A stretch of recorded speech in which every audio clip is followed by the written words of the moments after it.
So when you're walking into the building, when you take that long way and you pass like the flags and walk over the seal, it's just like, I'm a part of something. Yeah, you really feel it. Do you think that's the same CIA that we have today? No. 9/11 changed everything, and it changed it permanently in a bunch of different ways. Not just, have you ever heard of Executive Order 12333? I haven't. 12333 was signed by Gerald Ford. And it came in the aftermath of the Church and Pike committees. And That the establishes responsibilities and guidelines for the U.S. Intelligence community. Okay, Executive Order 1233 establishes the goals, responsibilities, and guidelines for the U.S. intelligence community. Got it. Number one, you can't kill people anymore, right? Well, this was after the Church Commission, right? Exactly. They said, you got to stop killing people. And we had these we're putting explosives in Fidel Castro's cigar and putting poison on the steering wheel of his car and stupid stuff. And so 12333 Real said, Tom and Jerry shit. yeah, exactly. You can't do that stuff anymore. And then it's been amended over the years. Well, after 9/11, Bush is just kill everybody you want. Wow. And so we set up these offices, one whole office called the Special Activities Division. And then there's, in the Counterterrorism Center where I was working, there was one called the Special Activities Group. And their job, very simply, was just to send teams around the world, kill people, come back, get the list for the next week, go out there, kill them, come back, get another list, kill those guys. It was like nobody was trying to collect intelligence anymore. Things changed overnight. Overnight. Do you think there's a lot of conspiracies about 9/11, right? And I'm sure you've had I take a lot of shit about the conspiracies, yeah. You do? I do. I take a lot of shit because I don't believe in them. You don't? No. So from your experience, because you were there when it happened, you were in the CIA when it occurred, to where we are now, has your point of view changed at all since then to now? My point of view actually has changed. So I don't think I deserve a lot of the criticism that I get. I'm going to start on July the 6th of 2001. Okay. So... And I'm not familiar with the criticism either. Okay, I'm glad. I'll explain it to you then. Because I get all the time, the Jews did it, the Saudis did it, literally the space aliens did it, the Israeli government did it, the Bush family did it. It's like, come on, people. Nanothermite paint. There's no such thing as nanothermite paint that they painted in 1972 to make the buildings blow up. Come on, you guys. That to me sounds that sounds ridiculous. Yeah, it's ridiculous. But what doesn't sound ridiculous is somebody having long-term strategy, like you were saying a little while ago, that people play a longer game, right? They do. And we're not good at that generally. Oh yeah, I don't think that we are. We're like a country want everything now, and we're kind of a newer country as well. So it's like, and we got everything fast anyway. And when you get something fast, you don't really have a ton of respect for it in some ways. That's right. That's right. And it's tough for me to say that because we all just live like one life term, but I think some of that could be infectious over like a society over time. I'd never even thought about it before. That it's like, when you get something easy, you kind of used to something coming easy. That's it. And so, but I do believe that other countries could have strategy against us. And also, and I believe that there were. And what it changed for us as a people, like what it changed, like for how we look out of our own eyes, for how we walk out of like, I remember on 9/11, I walked out of a building. I was staying with some friends. I walked outside and there was just some like construction going on, and it had been going on for a while. And they were like redoing these like this stone walkway. I was in Charleston, South Carolina, and they had these bulldozers and stuff out there. And like people had been excited about the construction. Like it was like, because the streets there are cobblestone. It's really beautiful. And suddenly that day, everybody was like, are they demolishing something? Like suddenly this had a whole different energy of like, oh, like this is the rubble. Like there was a connection with like what you just seen on television to suddenly like something that was being done that was positive structurally was now suddenly looked at like there was a lot of fear around it. And I know that's a ridiculous small thing. But that's normal. That happened at the time. Right. And it's just how much of a small thing in your head, like, okay, I just seen this and now everything is scary. Yeah. That's what I'm trying to say. Right. Everything is scary. I think that's exactly right. The whole country was traumatized. It was our Pearl Harbor, the Pearl Harbor of our generation. And it changed how you would operate. It changed just like it adjusted so many things. Go on though. So July 6th, 2001, I'm hosting a group of intelligence officers from a Middle Eastern country. This is something we did literally every single day, usually multiple times a day. And what we do is we set up a day of briefings. They get a photo op with the director, shaking hands. We exchange gifts, and we take them out to a fancy dinner at night. So these guys, they were all mid-level, like majors and lieutenant colonels. So it's a lot of bullshit. Yeah, a lot of it. A lot, yes. So I set up a day of briefings, and I went to see this kid, young guy, 20s, that was covering al-Qaeda. And I said, can you come and just talk to these guys about al-Qaeda for an hour? He said yes. So it came time for his briefing, but instead of him coming, the director of counterterrorism comes, Kofor Black, later Ambassador Kofor Black. And he comes... From which country? From the U.S. Yeah. He was our director. So he showed up. Kofor shows up with the director of operations from the Osama bin Laden unit. And I jumped up. I was like, oh, gentlemen. I said, this is Kofor Black. He's the director of counterterrorism for the entire American intelligence community. And you were working in counterterrorism at the time. Got it. And so he came in and sat down, and he was very, very serious. He said, something terrible is going to happen. We don't know exactly when or exactly where, but we know it's going to be an attack on a scale that we've never seen before. He said, we're picking up chatter from the al-Qaeda training camps where camp commanders are on the phone with their students and they're crying and telling them, I'll see you in paradise. We're hearing code words for a massive attack. The honey salesman is coming with vast quantities of honey, where there's going to be a huge wedding or a huge football game. And he said, we know that they're planning an enormous attack. We just don't know when or where. And he said, I'm begging you, if you have any sources inside al-Qaeda, please help us. They just sat there and looked at him. Nothing. So at the end of the day, I was not working on al-Qaeda at the time. I later, weeks later, became the chief of counterintelligence in the Osama bin Laden unit. And so I went to his office at the end of the day before I took those guys to dinner. And I said, Kofor, I got to tell you, you shocked me with that briefing today. Was that just for them or were you serious? He said, oh, I was deadly serious. Something terrible is going to happen. And then on September 11th, there it was. He and I were supposed to go to the White House that morning. We had a meeting with Condoleezza Rice, who was the national security advisor at the time, on an issue that's so stupid now, I'm almost embarrassed to tell you what it is. It was about a book that was being printed by the government printing office, this minor governmental agency called Greece, Turkey, Cyprus. Or no, it was called Foreign Affairs of the United States, Greece, Turkey, Cyprus, 1949 to 1967. Oh. Literally nobody's going to read this book. Nobody. I was going to tell you that. Nobody's going to read it. Literally nobody. Yeah. And it's like 1,000 pages long. That's money laundering. And it had the names of 3 CIA sources who were still alive. And we've got this obscure law in the United States that if the government outs a CIA source, we have to offer the source citizenship. These guys are like 198 and 97 years old. They don't care. Right. Nobody's going to read the book anyway. So we were going to go down there and ask her, just pull those pages out of the book. You know, nobody's going to miss it. Nobody's going to read it anyhow. Just pull the pages out or redact the names or whatever. But I went up to tell him that the car was ready and the secretary's got a little TV on her desk and the World Trade Center's on fire. I said, what happened to the World Trade Center? She said, a plane flew into it. And I go, because I'm a genius, I said, you know, that happened once before in 1930.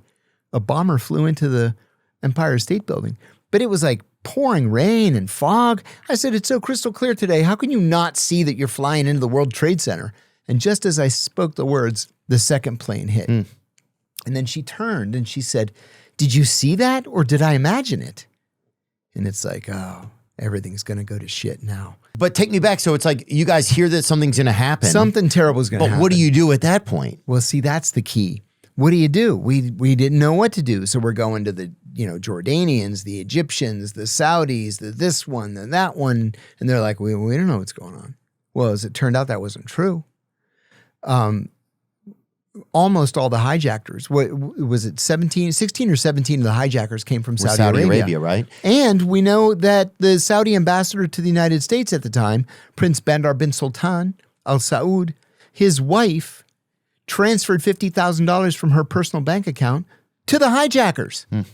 What are we supposed to make of that? Yeah, sometimes you got to get your girl to Venmo if you got it. You know what I'm saying? Seriously, the only time I ever saw George Tenet, who was the CIA director at the time, the only time I ever saw George completely lose his shit was in a meeting with Prince Bandar. He said, if we don't start getting help from the Saudi government on this case, we're going to start killing people, a lot of people, and some of them are going to be named Al-Saud.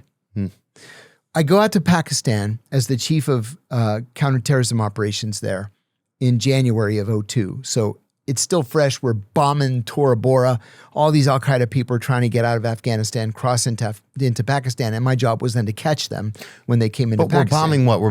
We're bombing which country? Afghanistan. We're bombing Afghanistan, right? But why were we looking for al-Qaeda in Afghanistan? That's where they were living, all of them. They launched 9/11 from Afghanistan. Got it. At least theoretically, the ideas came when they were in Afghanistan. Because from the American population, it always felt like we never went after Saudi Arabia. That's what it felt like. Yeah, and we should have. But didn't you know that? We did not. We suspected, but we didn't have, there was no smoking gun. So that's what I'm getting to. We catch Abu Zubaydah, Zain al-Abidin Mohammed Hussein, Abu Zubaydah, who we believed at the time. Oh shit! I thought you were having a stroke for a second. No, that's his name. No, I'm just joking. That was a joke. The profession of faith. La ilaha illallah Muhammad Rasulullah. I've been around people that are stroking out, and if you don't tap in with them, they'll just keep going. Oh jeez. And they never buy a vowel, and then they just fucking tap out. You know, that's terrible. So you guys were doing this guy. So we're looking for him. Oh, bro, and we catch him. This dude is a fucking mumble rapper, I think. Go on. We were on him for 6 weeks. We chased him. Some days we'd bust down the door and there's like a warm meal and a half-lit cigarette still on the table. We're like, dang it, with 15 minutes we could have gotten him. Some days we were a day or two behind.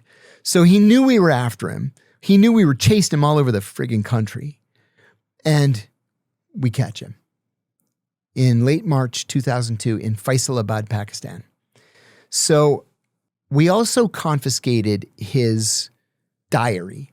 This led to a huge fight between the FBI and the CIA. Huge. And the CIA was right and the FBI was wrong. But the fight was, well, we captured his diary. So I'm sitting there. Dude, that sounds so suspect that he has a diary. It was more than a diary though. But even though, you know what I'm saying? Like as a regular person. Oh no, it didn't have terrorism stuff in it. Right, but even then, first of all, who the fuck has a... See, but look... He does have an eye patch. Sketcher, yeah. Oh, he drew a lot as well. It's all drawings. All of it. Okay. Yeah, all of it's drawings. And most of them are classified top secret. The CIA wouldn't allow them to be released. Got it. Because they were mostly about the torture that was done to him. Understood. So anyway, we catch the diary and I call headquarters and I said, listen, we got his diary and there's some fascinating shit in here. Like what? And I said, well, for one, they're the cell phone numbers of 3 Saudi princes. Like, what's up with that?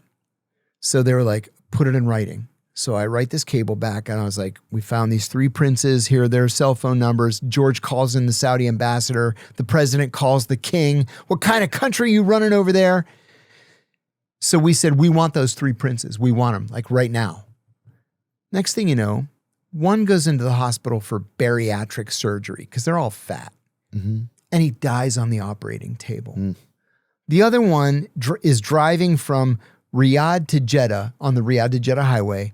He's in a 1-car accident and is killed in the accident.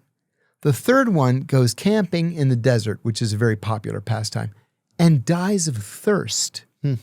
Yeah. So we couldn't interrogate any of them. Who do you think do you think that Saudi Arabia did that? 100%. Right. Do you think we ever got to the bottom of 9/11? Do you think? No. You don't? No. And I'm going to say something that's very unpopular.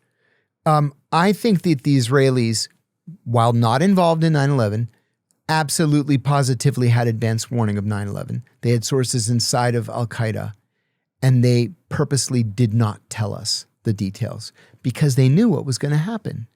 They knew that we would attack Afghanistan and we would attack Iraq and we would kill 2 million Muslims. And I mean, these dancing Israelis, they've never answered for this. I'm still mad about the dancing Israelis. I've heard about the dancing Israelis. Bring it up. So you're saying that you believe that they knew. I think they knew in advance and didn't warn us. But they didn't warn us because we would do their dirty work for them. We would take out issues with their surrounding guys. You know, there are videos making the rounds now of Benjamin Netanyahu over the years, over the last 20 plus years, testifying before Congress and saying, you know, if we just took out Saddam Hussein, we would be peace in the Middle East. If we just took out Muammar Gaddafi, there would be, I guarantee you, he says, there would be peace in the Middle East. And we do it all. We take out Iran and we're going to have peace in the Middle East. It's starting to get a little bit more I think so. A little sus. Yeah. So the Iraqis have electrical towers like we have everywhere, but ours have 4 legs and the Iraqis have 3 legs. So just a few days before we attacked Iraq, at that time, I'm the executive assistant to the deputy director for operations at the CIA. So it's the most serious job I ever had in my life. So you have access to a lot. Literally everything. Wow. And the Israelis come to us and they said, listen, you guys are going to attack Iraq in a couple days. We want in. We said, absolutely not. We put this coalition together with all these Arab countries. As soon as you guys jump in, all the Arabs are going to drop out. Just let us do it.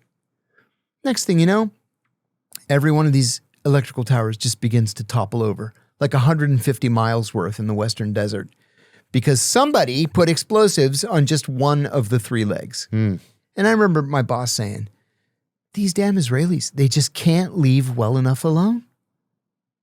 They just don't ever do as they're told. Let me look at this. The dancing Israelis. And we're talking about the Israeli government. We're not talking about Israeli people. I'm far less worried about the dancing Israelis than I am about the Israelis who were arrested on 9/11. Okay. But just so I can say the claim, because I don't know, I've never even spoken about this. The dancing Israelis is a 9/11 related conspiracy trope based on the arrest of 5 Israeli men in New Jersey on September 11, 2001. And this is according to Perplexity. And it was some guys, I think they were on a building top and they were kind of dancing like around high-fiving each other. Yeah, a bread truck or something as you can see the towers in the distance. A New Jersey woman reported 5 men near a van overlooking Manhattan who appeared to be celebrating and taking photos as the Twin Towers burned. Police later stopped a suspicious van and detained 5 Israeli citizens. They had items like box cutters and multiple passports, which conspiracy theorists later fixated on, but box cutters are normal tools for a moving delivery job. They were happy because they knew exactly what was going to happen, that we would have to enter the war, we would attack Afghanistan, we would probably then,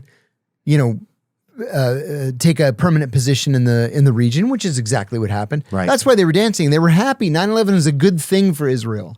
Yeah. It got us militarily engaged over the long term. But you don't think that they were involved in the setting up of it? I don't. Yeah. No. There's never been any evidence to suggest that they were involved in any way. I have no idea.